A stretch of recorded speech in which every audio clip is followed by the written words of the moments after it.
Assalamualaikum warahmatullahi wabarakatuh. Perkenalkan, nama saya Wiwi Delvira Anggraini dengan NPM 2308260061. Di sini saya akan membawa materi dari Basic System Organ of Special Cell Reproduksi and Urinary Tract yang bertema yaitu anatomi reproduksi pada pria.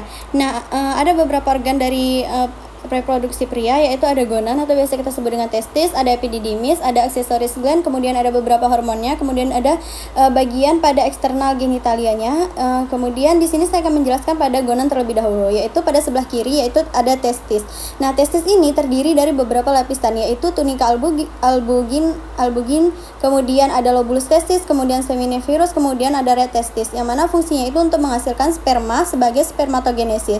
Nah, struktur dan sel utamanya itu ada tubulus seminiferus. Kemudian fungsinya ini untuk spermatogenesis. Kemudian ada sel sertoli, yaitu untuk mendukung dan memberikan nutrisi sel germinal, kemudian menghasilkan APB dan juga inhibin. Kemudian ada sel Leydig untuk menghasilkan testosteron. Kemudian yang kedua ada epididymis. Nah, epididymis ini yaitu ductus deferens atau ductus. Kemudian ini terdiri dari epididymis ini berfungsi untuk pematangan atau penyimpanan sperma.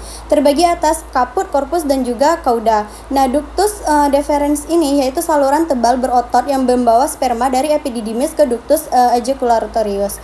Kemudian ductus lainnya itu ada ductus ejaculatorius, kemudian ada uretra. Nah, ductus ejaculatorius ini yaitu gabungan vas deferens dan juga ductus vesica seminalis yang menembus prostat. Kemudian ada uretra. Uretra ini yaitu sebagai saluran akhir dari semen dan juga urin.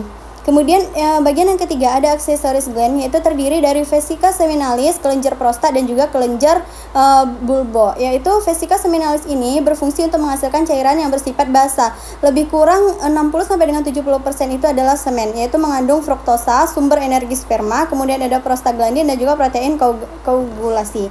Kemudian ada kelenjar prostat yang berfungsi untuk menghasilkan cairan encer agak asam. Lebih kurang 20-30% itu mengandung semen.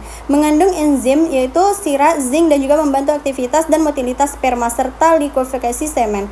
Kemudian ada kelenjar bulbo-uretral, yaitu berfungsi untuk menghasilkan mukus basah, yaitu preejikulat, melumasi uretra dan menetralisasi sisa urin yang asam. Kemudian ada spermatogenesis di tubulus seminiferus. Nah, spermatogenesis ini terdiri dari spermatogenium, kemudian nanti dia akan menjadi spermatosit yaitu primer 2N, kemudian spermatosit sekunder, kemudian terjadi spermatid, kemudian terjadilah spermatozoa. Nah, ini didukung oleh sel sertoli yaitu APB yang mana terdiri dari APB nutrisi blood testis barrier. Kemudian ada hormon yaitu beberapa hormon seperti FSH untuk merangsang sel sertoli dan juga testosteron dari sel Leydig tersendiri.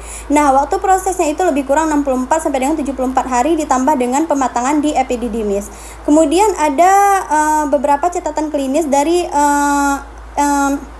reproduksi ini. Ada varikokel yaitu pelebaran vena pamphinoformis yang mana nanti suhu testisnya itu meningkat sehingga ada gangguan spermatogenesis. Kemudian ada cryptorchidismus yaitu testisnya tidak turun ke skrotum sehingga ini terjadi resiko infertilitas. Kemudian ada prostatitis yaitu ini dia biasa kita sebut dengan BPH. Nah, ini dapat mengganggu aliran urin dan juga ejakulasi. Kemudian ada infertilitas pada pria yaitu akibat gangguan produksi, transport atau juga fungsi uretra.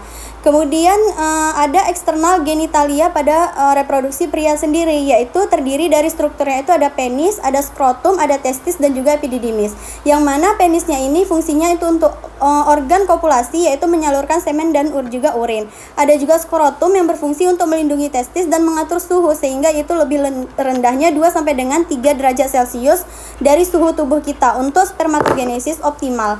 Kemudian ada testis yang berfungsi untuk menghasilkan sperma dan juga hormon testosteron. Kemudian di epididymis sendiri atau cauda itu berfungsi untuk menyimpan sementara sperma. Kemudian ada beberapa hormon pada reproduksi pria ini itu dihasilkan di hipotalamus sendiri yaitu hormon GnRH. Nanti dirilisasi secara pulsatif yaitu dia terjadi umpan balik negatif.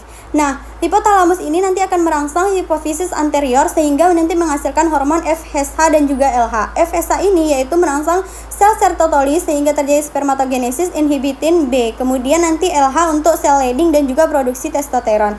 Kemudian terjadilah testosteron ini yaitu untuk mendukung spermatogenesis dan juga perkembangan organ reproduksi dan karakteristik seksual sekunder. Nah, umpan balik negatif ke hipotalamus dan juga hipofisis. Adapun umpan balik positifnya, umpan balik Posita itu testosteron dan inhibitin B menekan sekresi gen RH, FSH dan juga LH. Mungkin sekian dari penjelasan saya, lebih dan kurang saya mohon maaf. Saya akhiri. Assalamualaikum warahmatullahi wabarakatuh.